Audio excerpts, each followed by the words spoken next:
Middle ઇસ્ટમાં 100 દિવસથી વધુ સમયથી ચાલી રહેલા યુદ્ધની વચ્ચે અમેરિકી પ્રમુખ ડોનાલ્ડ ટ્રમ્પે મોટો દાવો કર્યો. ટ્રમ્પે દાવો કર્યો કે અમેરિકા અને ઈરાન વચ્ચે આજે સમજૂતી ઉપર હસ્તાક્ષર થવાના છે.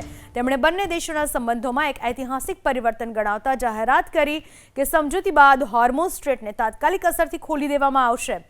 ટ્રમ્પે તેમની સોશિયલ મીડિયા પોસ્ટમાં એવો પણ દાવો કર્યો હતો કે આ ડીલ એ વાતની ગેરંટી આપશે કે ઈરાન ભવિષ્યમાં પરમાણુ હથિયાર બનાવશે નહીં. ટ્રમ્પે આ સમજૂતીને ન્યુક્લિયર હથિયાર ન બનાવવા માટેની દિવાલ ગણાવી. એમણે કહ્યું કે ઈરાન હવે કોઈપણ માધ્યમથી પરમાણુ હથિયાર મેળવવાની દિશામાં આગળ વધશે નહીં.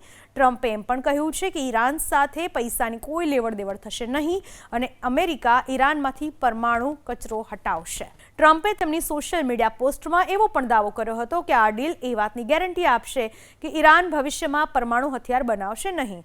ટ્રમ્પે આ સમજૂતીને ન્યુક્લિયર હથિયાર ન બનાવવા માટેની દિવાલ ગણાવી. એમણે કહ્યું કે ઈરાન હવે કોઈપણ માધ્યમથી પરમાણુ હથિયાર મેળવવાની દિશામાં આગળ વધશે નહીં.